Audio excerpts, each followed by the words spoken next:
দর্শক আমন্ত্রণ 24 ঘন্টায় যমুনা টেলিভিশন নিয়মিত আয়োজনে আপনার সঙ্গে আছে মাসুদ। আপনারা জানেন নির্বাচন নিয়ে নানামুখী আলোচনার মধ্যে নির্বাচন কমিশন স্পষ্ট করে বলেছে ডিসেম্বরের মধ্যে নির্বাচনের যে লক্ষ্য বা সময়সীমা নির্ধারণ করা হয়েছে সেই ডেডলাইন কোনোভাবেই তারা মিস করতে চায় না।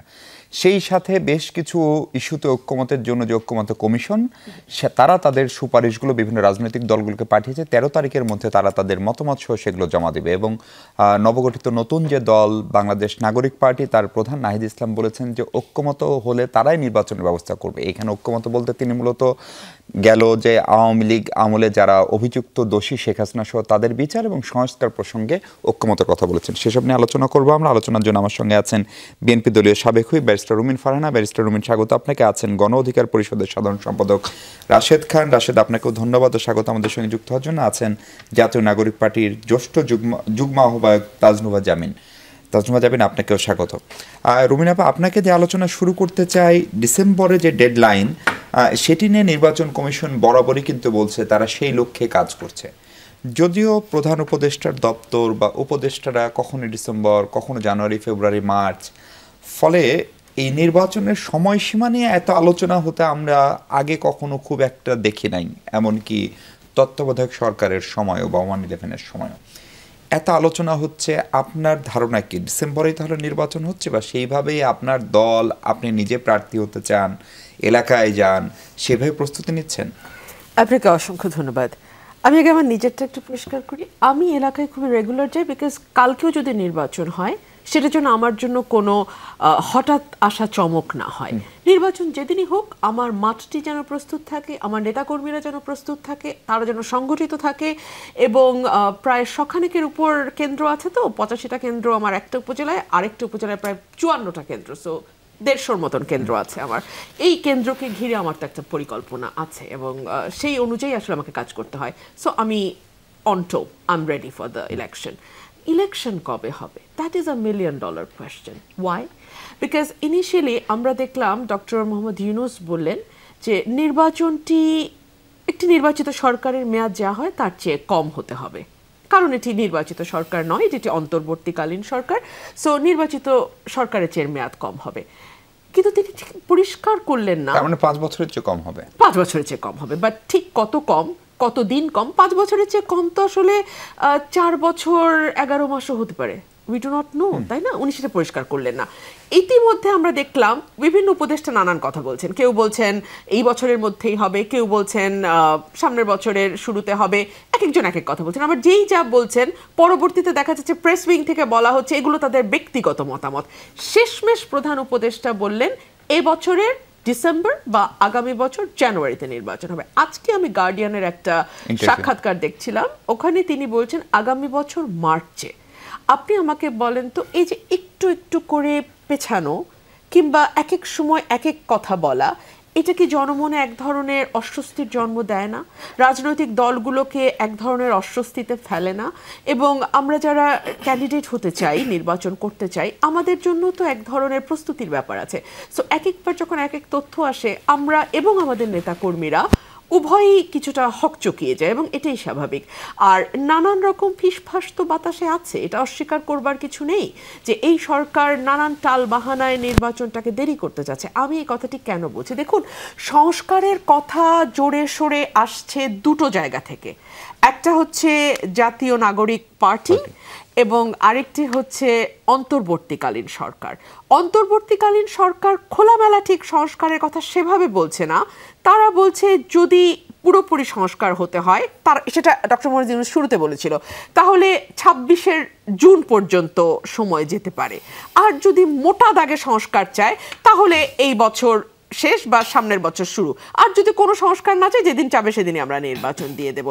এই কথাটির মধ্যে এক ধরনের প্রচ্ছন্ন ইঙ্গিত আছে যে সংস্কারের ব্যাপারে তার একটা নডিং তো আছে। আর যেই নতুন রাজনৈতিক দলটি হয়েছে, দলটিকে আসলে আমি রাজার দল না বলে পারছি না, আমি আরো একটি শোতে এটিকে রাজার দল বলেছি, ইনফ্যাক্ট বলতে বাধ্য হয়েছি। আপনি অনুবাদ করেছেন? Well you can say that. রাজার দল আমি কেন বলছি তার পিছনে কারণ আছে।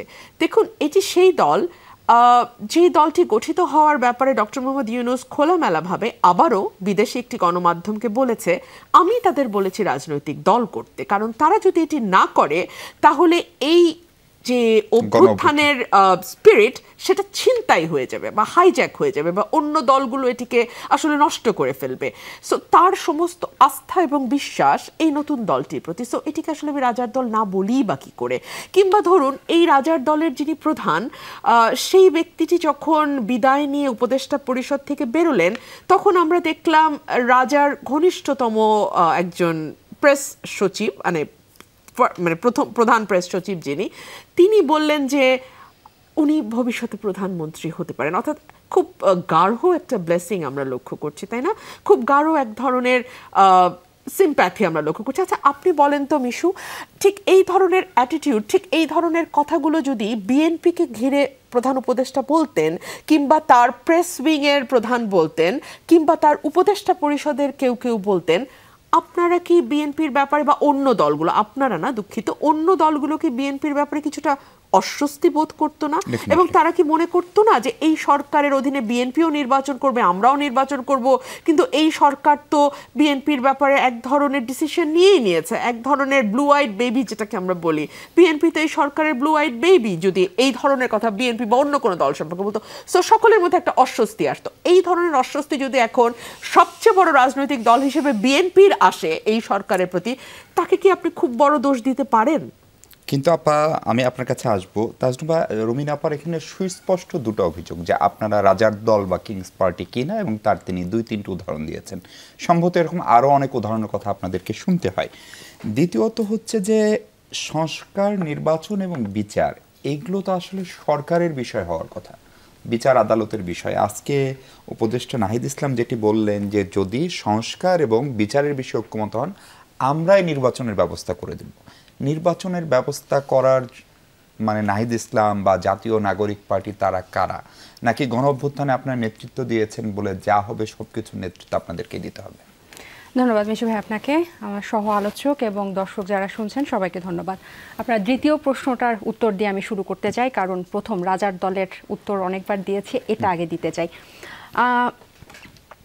একটা গণ অভ্যুত্থানের পরে আমরা এখন একটা ফেজ পার করছি, একটা অন্তর্বর্তী সরকার, একটা গণ অভ্যুত্থানের পরে যে গণ অভ্যুত্থানে প্রায় 2000 জন মানুষ শহীদ হয়েছেন এবং অসংখ্য মানুষ পঙ্গু এবং দৃষ্টিশক্তি হারিয়েছেন, এরকম একটা, এবং সেই গণ অভ্যুত্থানটা 15 বছরের একজন স্বৈরশাসককে ফেলে দিয়ে তারপর হয়েছে। একটা ধ্বংসস্তূপের উপরে দাঁড়িয়ে এবং শহীদ আহতদের উপর দাঁড়িয়ে, যারা অনেকে এখনো হাসপাতালে আছে, ওরকম একটা অবস্থায়, একটা অভূতপূর্ব বাংলাদেশের প্রেক্ষাপটে, একটা ইতিহাসে একটা অভূতপূর্ব সময়ে এই গণ অভ্যুত্থানের পরে এই সরকার গঠিত হয়েছে।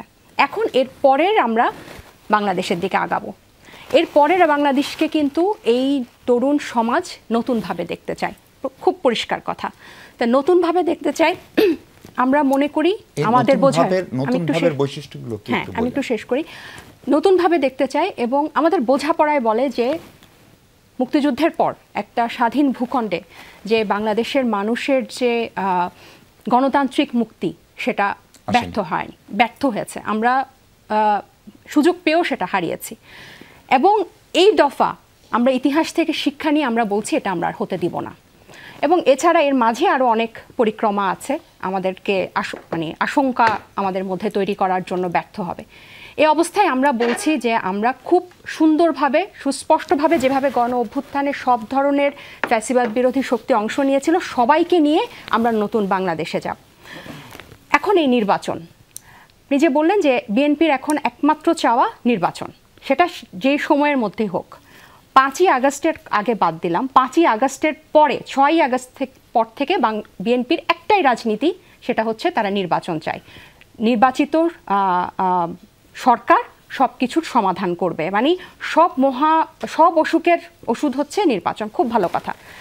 এখন তারা নির্বাচনটা চাচ্ছে সংসদ নির্বাচন, আমরা বলছি আমরা গণপরিষদ নির্বাচন চাচ্ছি, কারণ আমরা একটা নতুন বাংলাদেশের পথে যাচ্ছি। আমরা মনে করি যে প্রথম যে মুক্তিযুদ্ধের যে আকাঙ্ক্ষা সেটা বাস্তবায়ন হয় নাই, মানুষের মানবাধিকার লঙ্ঘন হয়েছে এবং একটা ফ্যাসিজম থেকে আমরা একটা গণতান্ত্রিক পথে যাচ্ছি, একটা ঐতিহাসিক মুহূর্ত।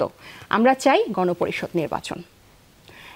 এটাও একটা নির্বাচন, এটাও একটা নির্বাচন। এমন না যে গণপরিষদ নির্বাচন হলে আমরা জিতবো আর জাতীয় সংসদ নির্বাচন হলে বিএনপি জিতবে। যাদেরকেই জনগণ চাইবে তারাই জিতবে। আমরা চাই, পার্থক্যটা কি হবে? আমরা চাই নির্বাচিত গণপরিষদ একটা সংবিধান প্রণয়ন করবে অথবা সংস্কার করবে, তার আন্ডারে একটা সংসদ নির্বাচন হবে। এখন ওনারা বলছেন, বিএনপি বলছেন যে এটা হচ্ছে ষড়যন্ত্র, এটা আমাদেরকে নির্বাচন পেছানোর জন্য আমরা টালবাহানা করছি। আমরা বলতে চাচ্ছি যে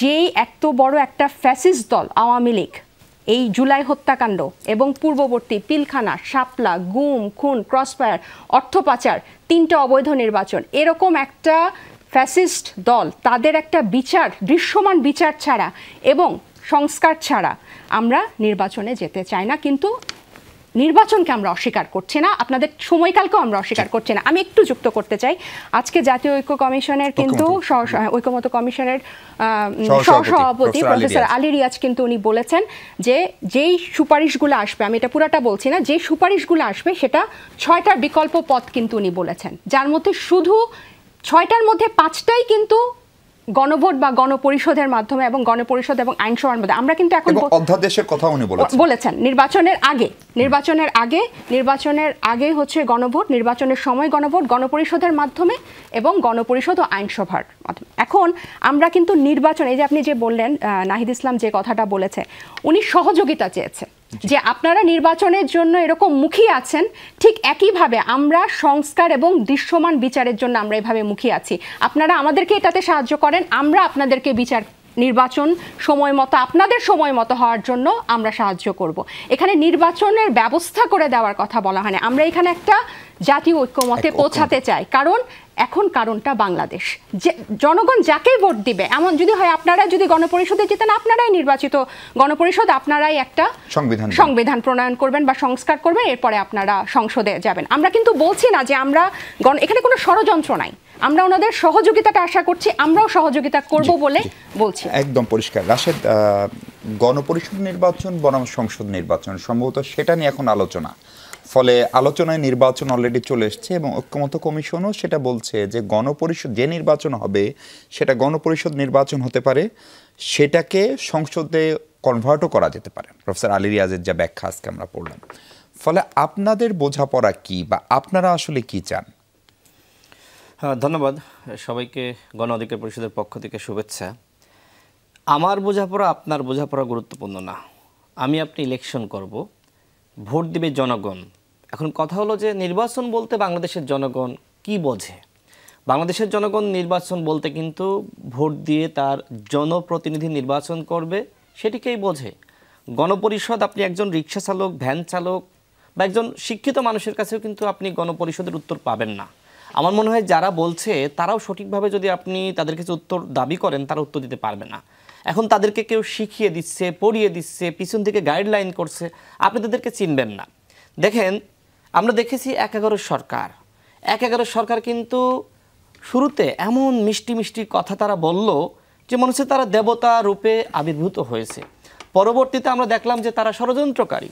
এখন এই যে একটা এনজিও গভর্নমেন্ট ক্ষমতায় রয়েছে, আজকেও দেখেন একজন প্রধান উপদেষ্টার বিশেষ সহকারী, তাকে পদত্যাগে বাধ্য করা হয়েছে। এখন তারা এনজিও এবং গ্রামীণ ব্যাংকের কর্মকর্তা ছাড়া কাউকে কিন্তু আপন মনে করছে না। আমার তো এখন সন্দেহ লাগছে যে তারা আসলে এক ধরনের ষড়যন্ত্রের মধ্যে লিপ্ত হতে যাচ্ছে। সবাই না, তাদের মধ্যে কেউ কেউ এই কাজে আসলে আমার কাছে মনে হয় যে তারা ষড়যন্ত্রের মধ্যে রয়েছে। প্রধান উপদেষ্টাকে নানানভাবে তারা বিভ্রান্ত করছে। দেখেন, এইখানে বলা হচ্ছে যে সংস্কার ও বিচারের জন্য আমরা মুখিয়ে রয়েছি। তা আমার কথা হলো যে আপনি তো এই কাজটি করার জন্যই সরকারে গিয়েছিলেন, পদত্যাগ কেন করলেন? আপনার কাছে যদি সংস্কার এবং বিচারটাই মুখ্য হবে, তাহলে আপনি কেন সেই কাজটা শেষ না করে পদত্যাগ করলেন? এই প্রশ্নের উত্তর কি আপনি দিতে পারবেন? রাজনৈতিক দল গঠন করার জন্য সেটা কনফ্লিক্ট অফ ইন্টারেস্ট হয়, যেটি হোক না কেন। আমার কথা হলো যে আপনি তো সপ্তাহখানেক আগে বা 4-5 দিন আগে আপনি পদত্যাগ করেছেন। দল গঠনটা একটি ধারাবাহিক প্রক্রিয়া। এমন না যে একটি দল সবাই মিলে তৈরি করেছে আর আপনি সেখানে এসে হঠাৎ করে পদত্যাগ করে বসে গেলেন। যদি এরকম হয়, প্রধান উপদেষ্টাও তার একটা দলকে গঠন করলে তিনি এসে সেই দলে বসে যাবেন, সেটাকে আপনি মানবেন? আমি মানব। কোনোভাবেই এটি আসলে গ্রহণযোগ্য না। কথা হলো যে বাংলাদেশের জনগণ চেয়েছে যে এই সরকারে যারা অন্তর্ভুক্ত হয়েছে তারা রাষ্ট্র সংস্কার করবে, গণহত্যার বিচার করবে। কিন্তু গণহত্যার বিচার মানে ওবায়দুল কাদের বাংলাদেশে 3.5 মাস নিরাপদে থেকে পালিয়ে যাবে, সেটা কি গণহত্যার বিচার? আপনি তো ভারত থেকে হাসিনাকে কোনোভাবে ফেরত আনতে পারবেন না, ভারত দিবে না। তার মানে হাসিনার বিচার হবে না। এই সরকার হাসিনার বিচার করতে সক্ষম না। মানে রায় কার্যকর বিচার তো করতে পারবে, হয়তো রায় কার্যকর করতে পারবে। এটা কোনো বিচার হইল নাকি? আপনার চোর পালিয়ে গেছে, আপনি রায় দিয়ে দিলেন, এটা কোনো বিচার? আপনি তো জনগণের সাথে ভাওতাবাজি করছেন। এখন আমরা যারা পলিটিক্স করি, যারা বাংলাদেশের সচেতন মানুষ, তারা কিন্তু বুঝতেছে যে কোথায় আসলে গলত। এখন সাধারণ মানুষ, আবেগী মানুষ, তারা হয়তো অনেক কিছু বুঝতে পারছে না। গলতটা কোথায় রাশেদ? গলত তো এখানে যে আপনি রাষ্ট্র সংস্কারের কথা বলে আপনি সংস্কার না করে আপনি পদত্যাগ করেছেন, এখানেই তো গলত। আপনার ভিতরে যদি আসলেই রাষ্ট্র সংস্কারের আকাঙ্ক্ষা থাকতো, তাহলে আপনি সরকারে থাকাকেই প্রাধান্য দিতেন এবং আপনার যে কাজ, আপনি অর্ধেক সংস্কার করলেন, বাকিটা করলেন না, এই কাজটা আপনি কিন্তু শেষ করে তারপরে নামতেন, তারপরে দল গঠন করতেন, কোনো আপত্তি ছিল না। এখন বাকি যে দুজন উপদেষ্টা রয়েছে, তারা যে নির্বাচনের আগে পদত্যাগ করবে না, তার নিশ্চয়তা কি? আমার কাছে এখন সন্দেহ লাগছে। এই যে ছাত্ররা, তারা সরকারের ব্যর্থতার দায় নেবে না, তারা বলবে যে আমরা সরকারে গিয়েছিলাম, সরকারের কাছে আমাদের এই চাওয়া পাওয়া ছিল, আমরা দেখছি যে সরকার সেটির প্রতিফলন ঘটাতে পারছে না। দেখেন আজকে নাহিদ ইসলাম যে সুরে কথা বলেছেন, কোনো রাজনৈতিক নেতার ভাষায় তিনি কথা বলেছেন। তিনি বলছেন যে আমাদের সাথে আপনারা ঐক্যমত পোষণ করেন, আমরা নির্বাচনের ব্যবস্থা করে দেব। হু আর ইউ? সে কি কোনো উপদেষ্টা পদে আছে? আপা যেটি বললেন যে তিনি উপদেষ্টা পদ থেকে পদত্যাগ করার পরে সরকারের প্রেস সচিব, তিনি কি তাকে নিয়ে প্রেস ব্রিফিং করতে পারেন? যদি পারেন তাহলে আমাকে নিয়ে করুক, বিএনপির মহাসচিবকে নিয়ে করুক। তারা তো নৈতিকভাবে প্রশ্নবিদ্ধ। তারা একদিকে বলছেন যে নাহিদ ইসলাম প্রধানমন্ত্রী হবেন, তিনি কি বলছেন রাশেদ খান প্রধানমন্ত্রী হবেন, তারেক রহমান প্রধানমন্ত্রী হবেন, এই কথা বলতেছেন। এই সরকার মোটেও নিরপেক্ষ সরকার না। এই সরকারের পৃষ্ঠপোষকতায়, আশীর্বাদে ওই হেয়ার রোডে মন্ত্রীপাড়ায় বসে রাজনৈতিক দলের ছক তৈরি করা হয়েছে। এই সরকার এই যে দল, এই দল ডক্টর ইউনূসের দল, স্পষ্টভাবে বলতে হবে। ডক্টর ইউনূস নিজেই তার বক্তব্যের মাধ্যমে প্রমাণ করেছে যে এই দল ডক্টর ইউনূসের নির্দেশনায়, ডক্টর ইউনূসের পরামর্শে গঠিত হয়েছে। মানে আপনি কিংস পার্টি গঠন করেছেন, আপনি স্বীকার করতে সমস্যা কি? স্বীকার কিন্তু তারা করছে কিভাবে জানেন? তারা বলতেছে যে বিএনপি তো কিংস পার্টি, জাতীয় পার্টি তো কিংস পার্টি। তার মানে যখন প্রশ্নটা তাদের দিকে যাচ্ছে, তারা কিন্তু এইভাবে কিন্তু পরোক্ষভাবে স্বীকার করে নিচ্ছে। তো আমার কথা হলো যে গণ অভ্যুত্থানকে আপনি একা করেছেন, আমরা করি নাই। 18 সাল থেকে 24 সাল পর্যন্ত আমাদের লড়াই সম্পর্কে তো আপনি জানেন। এই 24 সালে আমাদের সভাপতি জেল খেটেছে, অসংখ্য রাজনৈতিক কর্মীরা জেল খেটেছে, আমির খসরু মাহমুদ চৌধুরী জেল খেটেছে। রাজনৈতিক দলের কোনো অবদান নাই। আপনি এমন ভাব ধরতেছেন যে আপনি সব করিয়েছেন। দেখেন অনেক সুবিধাভোগী আজকে বিপ্লবী হয়েছে, যাদেরকে আমরা গত 14-15 বছর লড়াইয়ে কোথাও দেখি নাই। উপদেষ্টা পরিষদে যেমন দেখি নাই, আজকে নতুন নতুন বিপ্লবী দেখছি, তাদেরকেও দেখি নাই। ধরেন এটা যদি রাষ্ট্রীয় পৃষ্ঠপোষকতায় তৈরি হয়, তাহলেই বা তাদেরকে নিয়ে এত ভয় পাচ্ছেন কেন? আপনারা যেহেতু নির্বাচনে চাচ্ছেন, নির্বাচনে গেলে জনগণের উপরে ছেড়ে দেন। জনগণ কি এখন পর্যন্ত কোনো কিংস পার্টিকে ভোট দিয়েছে? সেই সিদ্ধান্ত তো জনগণ নিবে। সেই প্রসঙ্গে কথা বলবো। রুমিন আপা, আপনার কাছে প্রশ্ন হচ্ছে, এখনকার যে আইন শৃঙ্খলা পরিস্থিতি, সেই পরিস্থিতি কি সত্যি সত্যি একটি নির্বাচন হচ্ছে সেরকম কোনো ইঙ্গিত দেয়, নাকি আইন শৃঙ্খলা পরিস্থিতির এই যে অবনতি, আমরা দেখলাম হিজবুত তাহরির প্রকাশ্যে মিছিল করছে, যেটি নিষিদ্ধ সংগঠন এবং অনেক আগে নিষিদ্ধ সংগঠন, এবং সেটি নিয়ে এই সরকারেরও কোনো দ্বিমত নাই, নতুন দলের কোনো দ্বিমত নাই, নাকি কোনো একটা পরিস্থিতি তৈরি করার চেষ্টা করা হচ্ছে? এরকম নানান কনস্পিরেসি থিওরি বাজারে ঘুরছে। সেই প্রসঙ্গে আপনার মতামত শুনবো। দর্শক, তার আগে আবারও বিরতি নিই। দর্শক, স্বাগত আরেকবার। ব্যারিস্টার রুমিন ফারহান আছেন আমাদের সঙ্গে। রুমিন আপা, সামগ্রিক যে আইন শৃঙ্খলা পরিস্থিতি, একটা তো হচ্ছে সাম্প্রতিক সময়ে ধর্ষণের সংখ্যা দৃশ্যমানভাবে বেড়ে যাওয়া, নারীর নিরাপত্তা, হিজবুত তাহরিরের মিছিল, এবং আপনার দলেরও বিভিন্ন দল উপদলের ভিতরে অভ্যন্তরীণ দ্বন্দ্ব, সংঘর্ষ, আজকেও বেশ কিছু ঘটনা ঘটেছে। ফলে এইসব পরিস্থিতিকে আসলে নির্বাচনের দিকে ইঙ্গিত দেয়, নাকি একটা এই অস্থিতিশীলতা থাকলে কি একটা নির্বাচন আসলে করা সম্ভব সরকার চাইলেও? আমি যদি আপনাকে প্রশ্ন করি, দীর্ঘ 7 মাসের ওপরে সরকারটি ক্ষমতায়, এখনো কেন আইনশৃঙ্খলা পরিস্থিতি নিয়ন্ত্রণে আসলো না? এখনো কেন ছিনতাই, রাহাজানি, লুটপাট, বাড়িতে ঢুকে দখলবাজি, এগুলো বন্ধ হলো না? আমি যদি প্রশ্ন করি, এই রাষ্ট্রে 8 বছরের একটি মেয়ে ধর্ষণের শিকার হয়ে মারা গেছে, তার একদিন পার না হতে দেখলাম 7 বছরের একটি মেয়েকে ভয় দেখিয়ে একজন বৃদ্ধ মানুষ 3বার ধর্ষণ করেছে। মানে এই নিউজগুলো না আমাদেরকে ভাবতে বাধ্য করে হচ্ছেটা কি এই দেশে। কিন্তু রাষ্ট্র কি এইসব ক্ষেত্রে আসলেই খুব বেশি কিছু করতে পারে? মানে ব্যক্তি যদি ধর্ষণ করে সেক্ষেত্রে রাষ্ট্র বা পুলিশ কি করবে? রাষ্ট্র বা পুলিশ কি করবে? রাষ্ট্র বা পুলিশ সেই বিচারটা এনশিওর করবে, দৃষ্টান্তমূলক, অ্যাবসলিউটলি, এবং সেইভাবে অপরাধীদের পাকড়াও করবে যেই মুহূর্তে অপরাধ সংঘটিত হয়, সো দ্যাট সেকেন্ড অপরাধটা আর না ঘটে।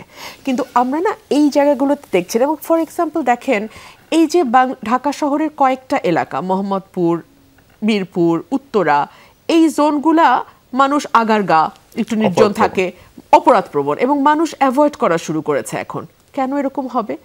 কিছুদিন আগে একজন সাবেক সংসদ সদস্যের সাবেক স্ত্রী, যাকে তিনি 25 বছর আগে ডিভোর্স দিয়েছেন, সেই ভদ্রমহিলার বাসা এভাবে ভ্যান্ডালাইজ করে কি করে? একগুচ্ছ লোক গিয়ে, কিংবা ধরুন তার কয়েকদিন যেতে না যেতেই টাঙ্গাইলে আরেকজন সাবেক এমপির বাড়ি পাগল দিয়ে ভরে ফেলে কি করে একজন নারী।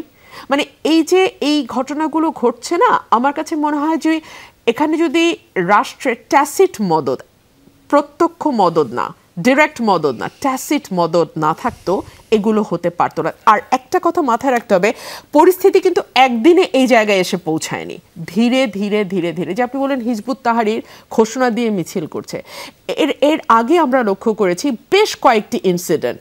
এবং যেহেতু এই ধরনের পরিবর্তিত পরিস্থিতিতে সবসময় নারীরাই অপরাধের শিকার হন, ভুক্তভোগী হন। আমরা দেখলাম সিগারেট খাওয়ার ইনসিডেন্ট, সেটা নিয়ে একজন নারীকে লাঞ্ছিত করা এবং 2জন নারীকে লাঞ্ছিত করা, এবং তারপরে অদ্ভুতভাবে আমাদের স্বরাষ্ট্র উপদেষ্টা এসে কি জানি বললেন হাসি হাসি মুখে। হ্যাঁ, উনি যা বললেন সেটা উনি নিজেও জানেন যে উনি আসলে অপরাধকে এক অর্থে প্রশ্রয় দিয়ে গেলেন, কারণ উনি খুব ভালো করে জানেন ওই জায়গায় যদি 10টা ছেলে দাঁড়িয়েও সিগারেট খেত, এই ঘটনাটি ঘটতো না। উনি সব জেনে শুনে বিষয়টিকে ধামাচাপা দেওয়ার চেষ্টা করে, এবং যেটা কি হবে জানেন, পাড়ার আরো 100টা বখাটেকে উৎসাহিত করবে এই ধরনের কাজ করতে। তারপরে ধরুন কিছুদিন আগেই আমরা দেখলাম একটা পর একটা মাজার ভাঙা হচ্ছে। গত 3 মাস আগে এই সংখ্যা 80 ছাড়িয়েছিল। আমি ডয়েচে ভেলের রিপোর্ট দেখলাম, এটা অলরেডি 100-র উপরে চলে গেছে।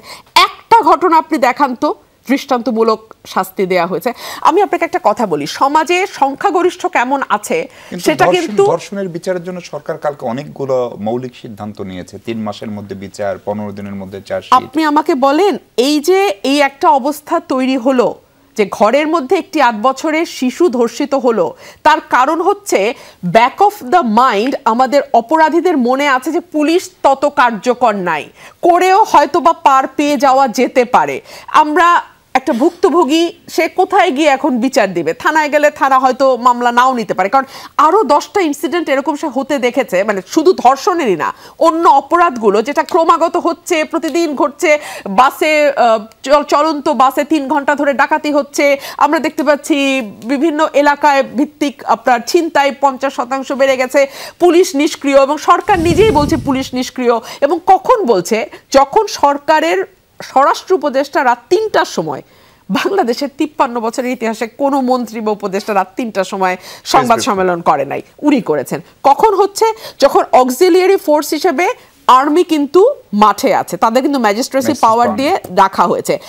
আমাদের আইজিপি বলছে এই ঈদে যার যার নিরাপত্তা তাকে এনশিওর করতে হবে। পুলিশ কমিশনার বলছে যার যার নিরাপত্তা তাকে এনশিওর করতে হবে। তাহলে তুমি বেতন ভাতা নিয়ে ওখানে আছো কেন? তুমি ওখানে আছো কেন? তো আপা, এগুলো সব ঠিক হয়ে যাবে মানে নির্বাচন হলে না একটা চেইন অফ কমান্ড আসবে। দেখুন, আমার বোন অনেকগুলো কথা বলেছে, আমাকে একটু উত্তর দিতেই হবে। হ্যাঁ, আপনি যদি পুরনো ইতিহাস দেখেন, 52, 62, 69, 71, 90, 24, প্রত্যেকটা আন্দোলনে সামনের সারিতে নারীরা, পিছনে স্টুডেন্টরা, তাই কি নয়? আপনি 52 সালের ভাষা আন্দোলনের ছবি বের করেন, নারীদের পাবেন। আমার নিজের ফুপু সেই মিছিলে ছিল, আমার আপন ছোট ফুপু। সো নারীরা ছিল সামনে, পেছনে স্টুডেন্টরা। একবারও কি স্টুডেন্টরা ক্ষমতা দাবি করেছে বা ক্ষমতায় যাওয়ার ইচ্ছা পোষণ করেছে বা ওখান থেকে একটা দল গঠন করেছে? করে নাই। 24-এ এসে করেছে, কোনো অসুবিধা নাই। করতে চেয়েছে, করেছে। আমার বোন বলছেন যে যদি 6ই আগস্ট থেকে বিএনপি একটাই দাবি করে যাচ্ছে, নির্বাচন। কেন নির্বাচন দাবি করছে? তার বেশ কয়েকটা কারণ আমি দিয়েছি। 1, বিএনপি বিশ্বাস করে যে বাংলাদেশে রাষ্ট্র পরিচালনার দায়িত্বে যদি কেউ যেতে চায়, তার নিজের ভিশন যদি কেউ বাস্তবায়ন করতে চায়, একমাত্র উপায় নির্বাচন, এর বাইরে আর কোনো উপায় নেই। এবং বিএনপি কোনো আন্ডারগ্রাউন্ড পার্টি না, বিএনপি কোনো সশস্ত্র সংগঠন না, বিএনপি 15 বছর এই নির্বাচনের জন্য সংগ্রাম করেছে এবং একটা গণতান্ত্রিক রাজনৈতিক দল নির্বাচন চাবে, এটাই স্বাভাবিক। সেই কারণে বিএনপি 6ই আগস্ট থেকে নির্বাচন চেয়েছে। 2 হচ্ছে, সরকার যদি ন্যূনতম স্বস্তি জনজীবনে দিতে পারত, আইন শৃঙ্খলা বলেন কিংবা দ্রব্যমূল্য, মানুষ কিন্তু এত অস্থির হতো না। মিশু, আপনি কান পাতেন, অনেককে বলতে শুনবেন ফিসফাস করে যে এখন একটা স্টেবিলিটি দরকার, এই স্টেবিলিটিটা একমাত্র একটা নির্বাচিত সরকার দিতে পারে। গণমানুষের দাবি কিন্তু নির্বাচন, শুধু বিএনপির দাবি না।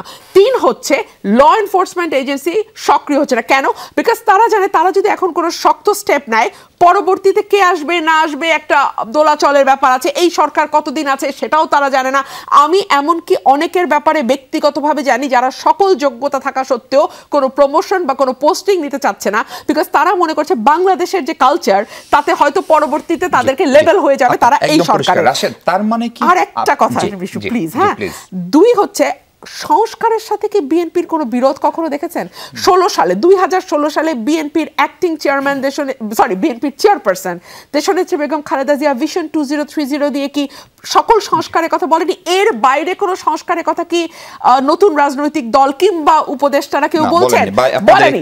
এবং যদি একটি পার্লামেন্ট, নির্বাচিত পার্লামেন্ট যার 2/3 মেজরিটি আছে, সে যদি এই সংস্কারগুলোকে অ্যাপ্রুভ না করে পার্লামেন্টে, এই সংস্কার আপনি কোনোদিনও বাস্তবায়ন করতে পারবেন না। রাশেদ, রুমিন আপার কথা থেকে স্পষ্ট, সরকারও এটা স্বীকার করে যে বিশেষ করে পুলিশ এবং প্রশাসন সরকারকে সহযোগিতা করছে না। তার পেছনে একটা বড় কারণ হচ্ছে এদের নিয়োগ, এদের বাছাই প্রক্রিয়া, প্রমোশন সবগুলো টানা 4 মেয়াদ একটি সরকার ক্ষমতায় ছিল, যে সরকারটির ভয়াবহ রকমের পতন হয়েছে। ফলে তারা যদি সহযোগিতা না করে এবং তার পরিপ্রেক্ষিতে রাজনৈতিক দলগুলোও যদি সরকারটিকে সহায়তা না করে, প্রফেসর ইউনূস তো আসলে জোর করে এসে ক্ষমতায় বসেন নাই। বিএনপির, আপনাদের, তাজনুবাদের সবার সমর্থন নিয়েই তো তিনি ক্ষমতায় বসছেন। তাহলে আপনারা তাকে এখন ছেড়ে যাচ্ছেন কেন মনে হচ্ছে এক প্রকার? দেখেন, আপনি নিশ্চয়ই জানেন যে আমরা আসলে ছেড়ে যাচ্ছি না, তবে মোহাম্মদ ইউনূস আসলে নিজেকে নিজে বিতর্কিত করেছে, নিজেকে নিজে একা করেছে। তিনি শুরুতে বললেন যে ছাত্ররা আমাকে নিয়োগ দিয়েছে, এরপরে আবার বিদেশি গণমাধ্যমে সাক্ষাৎকার দিয়ে তিনি বললেন, ছাত্রদের আশীর্বাদ ব্যক্ত করলেন, ছাত্রদের একটি দল গঠন করা দরকার, অন্যথায় এই অভ্যুত্থানের যে চেতনা সেটি হাইজ্যাক হয়ে যেতে পারে, আওয়ামী লীগের কালচার আবার ফিরে আসতে পারে। এখন ইউনূস সাহেব যখন এই কথা নিজেই বলবেন, তখন অন্যান্য যে অভ্যুত্থানের শক্তি তারা আসলে মনক্ষুণ্ণ কি হবে না? অবশ্যই মনক্ষুণ্ণ হবে, কষ্ট পাবে। এখন ইউনূস সাহেবের দায়িত্ব ছিল জাতীয় ঐক্য সংহতি ধরে রাখা এবং নিরপেক্ষ আচরণ করা। তিনি আমার ক্লোজ বা ওনার ক্লোজ না, এটি কেন তিনি তার এক্সপ্রেশনের মধ্যে প্রকাশ করবেন? এটি তো দরকার ছিল না, এটি তিনি করেছেন। এই করার কারণেই অন্যান্য দলগুলো মনে করছে যে আমাদের বিরুদ্ধে ষড়যন্ত্র করা হচ্ছে। তাহলে ঠিক হতো রাশেদ। দেখেন, অনেক সময় আপনি ছাত্র জীবনে ছাত্রলীগ করেছেন বা ছাত্রদল করেছেন, আপনি যখন গভর্নমেন্ট সার্ভিসে যাবেন তখন কি আপনি ওই ছাত্র দলে থাকা অবস্থায় যা করেছেন গভর্নমেন্ট সার্ভিস হোল্ডার হওয়ার পরে তাই করতে পারবেন? পারবেন না। আমি ধরে নিলাম যে ডক্টর ইউনূস ছাত্রদেরকে বেশি ভালোবাসেন, এটা মনে মনে রাখবেন, কিন্তু সেই ভালোবাসা যদি তিনি প্রকাশ করেন কাজের মাধ্যমে, নিরপেক্ষ না থাকতে পারেন, তখন তো অভ্যুত্থানের অন্যান্য শক্তিরা তারা মনে করে যে আমাদের মাইনাস করার একটি চিন্তায় ইউনূস রয়েছে বা এই সরকার রয়েছে। এই কারণেই কিন্তু নতুন দলটিকে নিয়ে এই ধরনের সমালোচনা। এখন সমালোচনা মানেই কি আসলে দলটিকে ভয় পাওয়া হচ্ছে? যে প্রশ্ন আপনি আমাকে করলেন যে আপনারা কেন কিংস পার্টিকে ভয় পাচ্ছেন, আমরা তো ভয় পাচ্ছি না, কিন্তু আমার কথা হলো যে সরকারটি রয়েছে, এই সরকারটিকে সবাই ভয় পাচ্ছে যে এই সরকার কি করে। কারণ এই সরকার আনলিমিটেড সরকার, এই সরকার কি করতে চাই, এই সরকার কবে ইলেকশন দিতে চাই, সরকারের পরিকল্পনা কি, সেটি আমরা বা আপনি আমরা কেউ জানি না। সরকার নিজেই বলেছে, সরকার প্রধান বিবিসির সাথে সাক্ষাৎকারে তিনি বলেছেন যে রাষ্ট্র সংস্কার তো শুরুই করি নাই, আবার তারা রাষ্ট্র সংস্কার করতে চায়, তাহলে কতদিন তারা সময় নেবে? সেই প্রশ্নকে আমি করতে পারি না। এখন দেখেন, সরাসরি কথায় আসি, সেটি হলো এই ধরনের সরকার যদি ব্যর্থ হয় তাহলে সব থেকে ক্ষতিগ্রস্ত হয় রাজনৈতিক দলগুলো। কারণ কি? কারণ ১/১১ ইতিহাস কিন্তু আমরা ভুলে যাইনি। যখন তত্ত্বাবধায়ক সরকার ব্যর্থ হয়েছে তখন কি সেনা শাসন জারি হয়েছে। ঠিক একইভাবে এই ডক্টর মোহাম্মদ ইউনূস অন্তর্বর্তীকালীন সরকার যদি ইলেকশনের আগেই ব্যর্থ হয়ে যায় তখন সেনা বাহিনী বাধ্য হয়ে ক্ষমতা গ্রহণ করবে। এই ভয় তো দলগুলোর মধ্যে আছে, এই কারণে ইলেকশনের কথা বলছে, এই কারণেই বলছে আপনার রোডম্যাপ প্রকাশ করেন। একটি নির্বাচনের ডেট যখন ঘোষণা আপনি করবেন তখন কি হবে, রাজনৈতিক নেতৃবৃন্দরা নিশ্চিত হয়ে যাবে অমুক তারিখে ইলেকশন প্রস্তুতি নেবে। কিন্তু এখন তো সবাই একটি অগোছালো বা বিশৃঙ্খলার মধ্যে রয়েছে, কেউ দখলদারিত্বের মধ্যে, কেউ চাঁদাবাজির মধ্যে, কেউ দলীয় বিশৃঙ্খলার মধ্যে। প্রত্যেকটা দলেই কিন্তু এই সমস্যাগুলো ঘটছে, একটি হাঙ্গামা দাঙ্গামা সারা বাংলাদেশে তৈরি হয়েছে। কারণ আমার কাছে যেটি মনে হচ্ছে যে সরকারের সক্ষমতা আছে এই পরিস্থিতি নিয়ন্ত্রণ করা। আমরা দেখেছি যখন সরকার ঘোষণা দিয়েছে ডেভিল হান্টের, তখন কিন্তু পরিবেশ পরিস্থিতি ভালো হয়ে গেছে। এরপরে যখন সরকার ছাড় দিয়েছে বা দুর্বলতা প্রকাশ করেছে তখন আমরা দেখেছি যে পরিস্থিতি খারাপ হয়ে গেছে। এখন যেহেতু বিষয়টা এরকম যে ইলেকশন দিতে হবে, সেক্ষেত্রে এই ধরনের পরিবেশ থাকলে সরকার বলতে পারবে যে ইলেকশন দেওয়ার মতন পরিবেশ নাই। এবং এই কথা কিন্তু নতুন যে দল গঠিত হয়েছে তারা কিন্তু বলতেছে যে ইলেকশন দেওয়ার তো পরিবেশ নাই। এই কারণে কিন্তু সন্দেহ সংশয় তৈরি হচ্ছে। আরেকটা কথা বলি, আমি বলেছিলাম যে নাহিদ এই মুহূর্তে আসলে কে? নাহিদ কি আসলে উপদেষ্টা নাকি সে আসলে একটি দলের প্রধান? নাহিদকে মাথায় রাখতে হবে সে এখন উপদেষ্টা না। একজন উপদেষ্টার মতন কথা বললে জনগণ কিন্তু ভুল মেসেজ নেবে। তিনি বলেছেন যে আপনারা ঐক্যমত পোষণ করেন, আমরা ইলেকশনের ব্যবস্থা করে দিব। তিনি কি আসলে এখন প্রধান নির্বাচন কমিশনার নাকি প্রধান উপদেষ্টা? সেই প্রশ্ন কিন্তু, বা এখন উপদেষ্টা পদে, সেই প্রশ্ন কিন্তু মানুষের মনে রয়েছে। আমি শেষ করে দিই, স্যার 1 মিনিটে শেষ করবো। সার্জিস কি বললো? সার্জিস বলেছে যে বিচার ও সংস্কারের আগে রাজনৈতিক দলগুলো কোন মুখে নির্বাচনের কথা বলছে। এখন আপনি বিচার কবে করবেন, সংস্কার কবে করবেন? এখন আমি একটি রাজনৈতিক দল হিসেবে আমি কি গণতন্ত্রের কথা, নির্বাচনের কথা, ভোটের কথা বলতে পারবো না? আমি যদি ভোটের কথা বলি, নির্বাচনের কথা বলি, আমি কি ফেসিবাদের দালাল? আমি কি হাসিনার দালাল? সেই কথাগুলো তারা বলছে এবং সেটি প্রমাণ করার জন্য তারা কাজ করছে। আর আপা যেটি বললেন যে রাশেদ পরের টার্মে বলেন, আমি একটু আপার কাছে আসি। আপা, সরাসরি প্রশ্ন শামসুজ্জামান দুদু, তিনি বিএনপির সিনিয়র নেতা, তিনি বলেছেন যে না পারলে ছেড়ে দেন, মানে এরকম দাবি উঠছে। ডক্টর ইউনূসের নিরপেক্ষতা নিয়ে রাশেদ আপনার সামনেই প্রশ্ন তুলছে। ফলে 7 মাসের মাথায় ধরেন যদি আইন শৃঙ্খলা পরিস্থিতি ঠিক থাকতো, সবকিছু স্বাভাবিক থাকতো, আমি নিশ্চিত ব্যারিস্টার রুমিন ফারহানা বা রাশেদ এই কথা বলার তাদের ভেতর থেকে আসতো না। ফলে এই পরিস্থিতি যে হয়েছে সেটা আপনারা স্বীকার করেন কিনা, এক, এবং এখান থেকে উত্তরণের উপায় কি? যেহেতু প্রফেসর ইউনূস বলেন তিনি আপনাদের দ্বারা নিয়োগকৃত বা নিযুক্ত, ফলে তার জন্যই বা আপনাদের পরামর্শ কি, রাস্তাটা কি? ধন্যবাদ।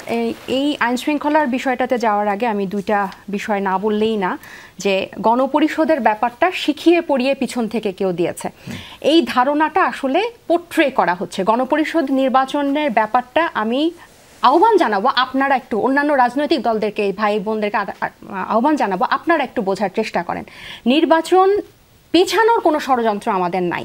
আপনারা নির্বাচন কোন টাইমে চাচ্ছেন এটা নিয়েও আমাদের কোনো নাই। আমাদের কথা হচ্ছে আপনারা গণপরিষদ নির্বাচন চান, এবং মানুষকে যে বোঝানো হচ্ছে সংস্কার খুব কঠিন, গণপরিষদ নির্বাচন খুব কঠিন, এটা কখনো হয় না। আমরা কিন্তু এখন বলছি যে গণপরিষদ নির্বাচনের মাধ্যমে যদি সংবিধান প্রণয়ন বা সংস্কার করে এরপর সংসদ নির্বাচনে যদি আপনাদের অসুবিধা হয়, আপনাদের অধৈর্য হয়, তাহলে আপনারা গণপরিষদ নির্বাচন কাম সংসদ নির্বাচন করেন। নিউ এজের নেপালও কিন্তু সম্প্রতি 240 বছরের পর কিন্তু নেপালে 2008-এ রাজতন্ত্রের অবসান হয়েছে, এবং তাদের 2008 থেকে 13-র মধ্যে কিন্তু 2টা গণপরিষদ নির্বাচন হয়েছে। লাস্টেরটা ছিল গণপরিষদ নির্বাচন কাম সংসদ নির্বাচন। এবং আজকে কিন্তু প্রফেসর আলী রিয়াজ বলেছেন যে এই সুপারিশগুলো এগুলা কিন্তু পাবলিক লাইব্রেরিতে দেওয়া হবে, জনগণের বিভিন্ন ওয়েবসাইটে দেওয়া হচ্ছে এবং প্রত্যেকটা বিশ্ববিদ্যালয়ে পাঠানো হবে। সরকারের পক্ষ থেকে আমাদের থেকেও একটা আহ্বান যে এটা কিন্তু মানুষকে বোঝানো হচ্ছে, আপনারা নির্বাচন করেন, নির্বাচন নিয়ে আপনারা প্রস্তুত হন, মাঠ গোছান, কর্মী গোছান, কিন্তু আমরা জাস্ট প্রক্রিয়াটা ভিন্ন চাচ্ছি। এবং নিউ এজের যে সম্পাদক নুরুল কবির সাহেব উনিও বলেছেন যে বর্তমান যে সংবিধান আছে এটাকে একটা ইলেকট্রাল অটোক্রেসি বলা যায়। আপা যে বললেন যে এটা 2/3 মেজরিটি পেলে তো সেটা পার্লামেন্টে সে পরিবর্তন করবে। হ্যাঁ, এটা একটা গণ অভ্যুত্থানটাই হচ্ছে কিন্তু সংবিধান। এই গণ অভিপ্রায়টা, গণ অভ্যুত্থানটা কিন্তু বিদ্যমান সংবিধানের বিপরীতে গিয়েই কিন্তু হয়েছে।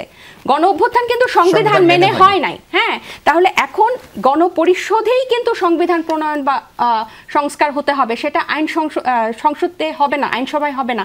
এবং যেই ইলেকট্রাল অটোক্রেসি বলা হচ্ছে এটাকে, এবং উনি কিন্তু উল্লেখ করেছেন এই যে এই জিনিসটা না বোঝার এই যে ব্যাপারটা, এটা একটা রাজনৈতিক জ্ঞানের একটা অভাব। এবং ওনারাও কিন্তু এভাবে পোট্রে করছেন যে আমরা গণপরিষদ নির্বাচন চেয়ে জনগণের সাথে ষড়যন্ত্র করছি নির্বাচন পেছানোর জন্য। আপনারা এর আগে জুলাই সনদ নিয়ে বেশ সিরিয়াস ছিলেন।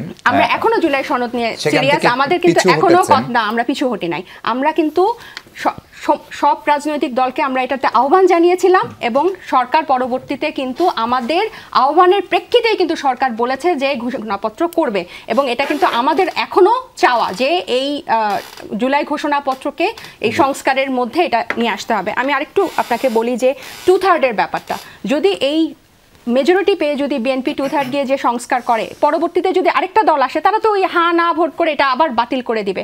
বোদ্ধারা বলেছেন, বিশেষজ্ঞরা বলেছেন যে কিছু ইরিভার্সিবল রিফর্ম আমাদের এই সংবিধানে লাগবে। এবার আসি যেটা রাশেদ ভাই বললেন, হু ইজ নাহিদ ইসলাম, যে নাহিদ ইসলাম কি, হ্যাঁ অবশ্যই 30 সেকেন্ডে শেষ করব। নাহিদ ইসলাম হচ্ছে 3রা আগস্ট এর যে এক দফা ঘোষণা দিয়েছিল যে হাসিনার ফ্যাসিস্টের পতনের জন্য এবং ফ্যাসিবাস ব্যবস্থার বিলোপের জন্য এবং রাজনৈতিক একটা নতুন বন্দোবস্তের জন্য। নাহিদ ইসলাম হচ্ছে সে যে আওয়ামী লীগ বিএনপির পরে এই বাংলাদেশের ইতিহাসে, রাজনৈতিক ইতিহাসে এত বড় বর্ণাঢ্য একটা রাজনৈতিক দলের আত্মপ্রকাশে, রাজনৈতিক দল নিয়ে সে আত্মপ্রকাশ করেছে, সে রাজনৈতিক দলের আহ্বায়ক। Nahid Islam is someone who is making us to believe that a new democratic Bangladesh is possible in this country and second republic is possible in this country. So Nahid Islam is, who is Nahid Islam, এই প্রশ্নটা থেকে কিন্তু তার এই জিনিসটা, এই পথ চলা যে গণঅভ্যুত্থান বাংলাদেশের ইতিহাসে যে একটা অপরিচিত কয়েকজন ছাত্রর নেতৃত্বে যে পুরো বাংলাদেশ প্রত্যেকটা রাজনৈতিক দল যে ব্যানারের আন্ডারে এসেছিল, সে নেতৃত্বকে প্রশ্ন করাটা অবান্তর বলে আমি মনে করি। কেন প্রশ্ন করা যাবে না? এটাই তো ডেমোক্রেসি। আমি বলেছি যে আমি একটু শেষ করি, আমি একটু আপনার কাছে আসবো, বিরতি নিয়ে আমার হাতে সময় নাই। তার মানে তাজনুবার কথার সামারি হচ্ছে যে জুলাই আন্দোলনের যে স্পিরিট সেইটাকে অন্য দলগুলো পরিপূর্ণভাবে ধারণ করতে পারছে না, সেটাই আপনার জিজ্ঞাসা কিনা বা সেটাই আপনার প্রশ্নকে, সেটা নিয়ে আপনার কাছে থেকে দর্শক তার আগে আবার একটা বিরতি নিই। দর্শক স্বাগত আরেকবার, আমরা শেষ সময়ে আছি। রাশেদ খান, আপনি তাজনুবার কথার মাঝখানে অনেকবার কথা বলতে চাচ্ছিলেন, আমার সঙ্গে আমার একটু প্রশ্ন যুক্ত করি। এই পরিস্থিতিতে সরকার আসলে কি করতে পারে? দেখেন, আমি তার কথার মানে জাস্ট শেষের দিকে উত্তর দিতে চেয়েছি। তিনি বলছেন হু ইজ নাহিদ ইসলাম, আমি কোন কনটেক্সটে বলেছি? আমি বলেছি দেখেন, আপনি বলেছেন who are you, who is Nahid Islam, এটার উত্তর আমি দিয়েছি। আমি কেন বলেছি? আমি বলেছি ঐক্যমত পোষণ করুন, আমরা নির্বাচনের ব্যবস্থা করে দিব। আমি এই কথার পরে বলেছি যে নাহিদ ইসলাম এই মুহূর্তে হু ইজ হি, সে আসলে কি? সেই মুহূর্তে উপদেষ্টা না, সে একটা পার্টির কনভেনার। অর্থাৎ তিনি এখন এই মুহূর্তে এই কথা বলতে পারেন না যে তারাই নির্বাচনের ব্যবস্থা করে দিবে। আশা করি উত্তর পেয়েছেন। না, আমরা দেখি যে ফেসবুকে অনেক সময় কাট পেস্ট করে অনেক ধরনের বিভ্রান্তি ছড়ানো হয়। এই লাইনের পরে কিন্তু আমার ওই লাইনটা ছিল। তার মানে সে এখন একটা পার্টির কনভেনার, তিনি এখন একটা দলের ভাষায় তাকে কথা বলতে হবে, এটি পরিষ্কার। এই মুহূর্তে সরকার কি করতে পারে? দেখেন, এই মুহূর্তে সরকারের দায়িত্ব একটি নির্বাচনের ব্যবস্থা করা, একটি রোডম্যাপ প্রকাশ করা, তার পরিকল্পনা প্রকাশ করা এবং তার কাজের ভিতরে স্বচ্ছতা ও জবাবদিহিতা থাকা। উপদেষ্টাদের নিয়ে নানান ধরনের বিতর্ক তৈরি হচ্ছে, এক একজন উপদেষ্টা এক এক ধরনের বক্তব্য দিচ্ছে। এই ধরনের বক্তব্য আসলে নিষ্প্রয়োজনীয়। উপদেষ্টাদের উচিত হবে এই মুহূর্তে জাতীয় ঐক্য সংহতি ধরে রাখা। কিন্তু উপদেষ্টারা কি করছেন? তারা কিন্তু রাজনৈতিক দলগুলোকে নানানভাবে উস্কে দিচ্ছে, ইচ্ছাকৃতভাবে তারা কিন্তু বিশৃঙ্খল পরিবেশ তৈরি করছে। মানে আমার কথা হলো যে রাজনৈতিক দলগুলোর ভাবমূর্তি নষ্ট করার জন্য ইচ্ছাকৃতভাবে আসলে এই বিশৃঙ্খলা তারা উস্কে দিচ্ছে কিনা সেটিও কিন্তু এই মুহূর্তে খতিয়ে দেখা দরকার। কারণ তাদের মনের ভিতরে নতুন দলের স্বপ্ন রয়েছে। একজন উপদেষ্টা রেজওয়ানা আপা, তিনি বললেন যে উপদেষ্টারা রাজনীতি করবেন কি করবেন না এটি পরে সিদ্ধান্ত, তিনি বা কোনো দলে যোগ দিবেন কি দিবেন না এটি আমরা পরে বলতে পারবো। এবং কথা হলো যে তাদের ভিতরে যদি রাজনীতির খায়েশটা থাকে তাহলে এখনই পদত্যাগ করে তারা দলে যোগদান করুক। তারা নিরপেক্ষ। একজন উপদেষ্টা পদে যিনি আসীন হয়েছেন তিনি আগামী নির্বাচনে কোনোভাবে অংশ নিতে পারেন না। কিন্তু আমরা ইতিমধ্যে দেখেছি যে একজন উপদেষ্টা হয়েছিলেন, পদত্যাগ করেছেন, তিনি আগামী নির্বাচনে অংশ নেবেন। এখন বাকি উপদেষ্টারা কি নির্বাচনের আগে পদত্যাগ করে আগামী নির্বাচনে অংশ নেবে কিনা সেটিও তো আসলে ক্লিয়ার হওয়া দরকার। এই ধরনের সরকারের উপদেষ্টারা কোনোভাবেই পদত্যাগ করতে পারেন না, তারা কোনোভাবেই নির্বাচনে অংশ নিতে পারেন না। অন্তত 2 মেয়াদে এই নিয়ম কিন্তু তৈরি করা দরকার। আমার সর্বশেষ কথা হলো যে এই মুহূর্তে জাতীয় ঐক্য সংহতি এটা কিন্তু একদম ভেঙে পড়েছে। এই সরকারের একমাত্র দায়িত্ব জাতীয় ঐক্য সংহতি ফিরিয়ে আনা। আমাদের ভিতরে যে বিষয়গুলো নিয়ে বিতর্কের সৃষ্টি হচ্ছে এই বিতর্ক আসলে অবসান করা। তাজনুল ভাই, আপনার কাছে আবার আসি। আপনার কাছে প্রশ্ন হচ্ছে এই যে গণপরিষদ নির্বাচনের কথা আপনারা বলছেন, এই প্রফেসর ইউনূস যে ডিসেম্বরের ভিতরে নির্বাচনের কথা বলেছেন অথবা মার্চের ভিতরে, উনিও কি আসলে গণপরিষদ নির্বাচনের কথাই বলছেন? অথবা আপনাদের সঙ্গে ওনার আলাপকালে কি এই সংসদ নির্বাচনের বাইরে গণপরিষদ নিয়ে আলাদা করে কখনো আলাপ হয়েছে? আমাদের কিন্তু জাতীয় যে 11টা যে সংস্কার কমিশন হয়েছে এদের প্রত্যেকের 34টা রাজনৈতিক দল থেকে যেরকম সুপারিশ নিয়েছে, আমরা তখন নাগরিক কমিটি ছিলাম, ওইখান থেকে কিন্তু আমরা সুপারিশ দিয়েছি। এবং এখন যেভাবে এটার ফিডব্যাকের জন্য চিঠি পাঠানো হয়েছে বা স্প্রেডশিট পাঠানো হয়েছে, আমাদের সাথে কিন্তু বাকি রাজনৈতিক দলগুলোর এই সংস্কার সুপারিশ নিয়ে, কমিশন নিয়ে যেভাবে যোগাযোগ, আমাদের সাথেও যোগাযোগটা কিন্তু ওরকম। আজকে আমি যেটা শুরুতে আপনার প্রশ্নের উত্তরে বলছিলাম যে আলী রিয়াজ স্যার বলেছেন যে 6টা বিকল্প পথ আছে এগুলো বাস্তবায়ন করার জন্য। তা আমাদের কথা হচ্ছে, আমাদের দাবি হচ্ছে গণপরিষদ নির্বাচনের মাধ্যমে, নিতান্তই যদি সেটা না হয়, 2টা নির্বাচন যদি না হয়, তাহলে গণপরিষদ কাম সংসদ নির্বাচন। এবং যেটার উত্তর আমি বললাম যে নাহিদ ইসলাম যেটা বলেছেন যে নির্বাচন ব্যবস্থা করে দিবেন, ওনারা চাচ্ছেন, বিএনপি চাচ্ছে নির্বাচন একটা নির্দিষ্ট সময়ের মধ্যে। আমরা বলছি নিতান্ত একটা মিনিমাম একটা সংস্কার এবং দৃশ্যমান বিচারের পরে। তা আপনারাও একটু আগান, আমরাও একটু আগাবো, সেটাই কিন্তু সহযোগিতা। 7 মাসের সবচেয়ে বড় সংস্কার কি তাজনুবা? এই দেখেন, এই সরকারকে কিন্তু আমি পুরোপুরি ব্যর্থ বলতে চাই না। এখানের একটা ভঙ্গুর অবস্থা, একটা ভঙ্গুর আইন শৃঙ্খলা এবং একটা ফ্যাসিবাদী একটা হাসিনা পালিয়ে গেছে, কিন্তু পুরো হাসিনার আমলাতন্ত্রকে নিয়ে, প্রশাসনকে নিয়ে এই অন্তর্বর্তী সরকার যাত্রা শুরু করেছে। কিন্তু গত 7 মাসে কিন্তু আমরা এই অ্যাটলিস্ট ব্যাংক লুটের যে একটা মহড়া ছিল, এটা কমেছে বা হতে দেয় নাই। বা এই যে সংস্কার করা 11টা কমিশন নিয়ে এবং সংবিধান, সবচেয়ে মূল্যবান মানে গুরুত্বপূর্ণ কমিশনগুলা, দুদক, নির্বাচন ব্যবস্থা, জনপ্রশাসন, পুলিশ, এগুলা নিয়ে কিন্তু তারা আজকের আলী রিয়াজ স্যারের প্রেস ব্রিফিংয়ে আমি অনেক আশান্বিত যে তারা একটা প্রক্রিয়ার মধ্যে আছেন। এবং তারা কিন্তু বলেছেন যে প্রত্যেকটা 34টা রাজনৈতিক দলও কিন্তু সংস্কারের ব্যাপারে আন্তরিক এবং তাদের সাথে অনানুষ্ঠানিকভাবে কিন্তু তারা বসবে। তার মানে এদের বডি ল্যাঙ্গুয়েজে এবং এদের রাজনৈতিক ভাষায় কিন্তু বা বোঝা যাচ্ছে যে সবাই এটার ব্যাপারে আন্তরিক। এই যে এই একটা প্রক্রিয়ার মধ্যে আনতে পেরেছে, এটা কিন্তু আমি তাদেরকে সাধুবাদ জানাই। পাশাপাশি হচ্ছে যে এতগুলা দাবি দফা, এত কিছু, এত বিশৃঙ্খলা এই শহরে, এত মারমুখী অবস্থার মধ্যে দিয়েও কিন্তু আমরা, অবশ্যই আইন শৃঙ্খলার অবনতি হয়েছে, এটা তো অস্বীকার করার কোনো উপায় নেই, এটা একদম দিনের আলোর মতো পরিষ্কার। কিন্তু তারপরও একটা প্রক্রিয়ার মধ্যে দিয়ে কিন্তু আমরা যাচ্ছি, যে অবস্থায় এই সরকার দায়িত্ব নিয়েছিল সেটার কম্পারিজনে। আরেকটা যেটা আপনি এর আগে প্রশ্ন করেছিলেন যে দুদু সাহেব বলেছেন যে যদি না পারলে ছেড়ে দেন, আসলে ওনারা কিন্তু, আজকেও আমি নির্বাচন কমিশনারের কথা শুনছিলাম যে ওনারা কিন্তু একটা নির্দিষ্ট সময় নিয়ে কিন্তু আগাচ্ছে, হ্যাঁ, যে ডিসেম্বর অথবা মানে এরকম, মানে ছেড়ে দেওয়া, মানে এখন যে প্রক্রিয়ার মধ্যে পরিস্থিতি নাই এবং উনি সরকার সবাইকে কিন্তু হেল্প করার জন্য আহ্বান জানাচ্ছে। তাজনুবার কথা থেকে একটা বিষয় খুবই স্পষ্ট, আলী রিয়াজের কথা থেকে স্পষ্ট যে এই গণপরিষদ নির্বাচনের একটা সুযোগ আছে। গণপরিষদ নির্বাচন হলে বিএনপির সমস্যা কি? সেখানে কি বিএনপি জিতে আসতে পারবে না এত বড় দল হিসেবে? আমি আপনার প্রশ্নে যাবার আগে তাসনুফা আমার বোনের কথার একটু উত্তর দেই, আশা করি আপনি আমাকে যথেষ্ট সময় দেবেন। আমি আমার সাথে 2 মিনিট না, তাসনুফা 4 মিনিট বলেছে, আমাকে একটু কাছাকাছি দিয়েন। আমার কাছে ভালো লাগলো যে সরকার নিয়ে যখন তীব্র সমালোচনা রাজনৈতিক দলগুলোর মধ্যে, এবং সকলেই যখন সরকারকে সুশাসন প্রতিষ্ঠায় ব্যর্থ বলছে, আইন শৃঙ্খলা পরিস্থিতি কন্ট্রোলে ব্যর্থ বলছে, এই মধ্যে দাঁড়িয়েও এনসিপি তারা at least they are trying the level best to defend the government. I hope এরপরে আমাদের দুজনের কথার যেই সারমর্ম সেটা খুব পরিষ্কার হয়ে যায়, সরকারটি আসলে খুব নিরপেক্ষ নয় এবং এই সরকারটি একটি দলকে আপ্রাণ চেষ্টা করছে পেট্রন করার, এবং সেই দলটিও আপ্রাণ চেষ্টা করছে সরকারকে যে কোনোভাবে হোক একটু ডিফেন্ড করে রাখার। হ্যাঁ, তাসনুভা যে কথাগুলো বলছেন, এই কথাগুলো কিন্তু শুরুর দিকে আমিও বলেছি। সরকার কমিশন গঠন করেছে, সরকার শ্বেতপত্র প্রকাশ করেছে, কিন্তু তারপরে সরকার যে পরিমাণ লেজে গোবরে করেছে তাতে আর এই প্রশংসা আমি করতে পারছি না। এবং যেই সময়ের মধ্যে তাদের রিপোর্ট দেওয়ার কথা ছিল, কটি কমিশন সে রিপোর্টগুলো দিয়েছে? একটাও না, তাই না? So that is a very alarming sign.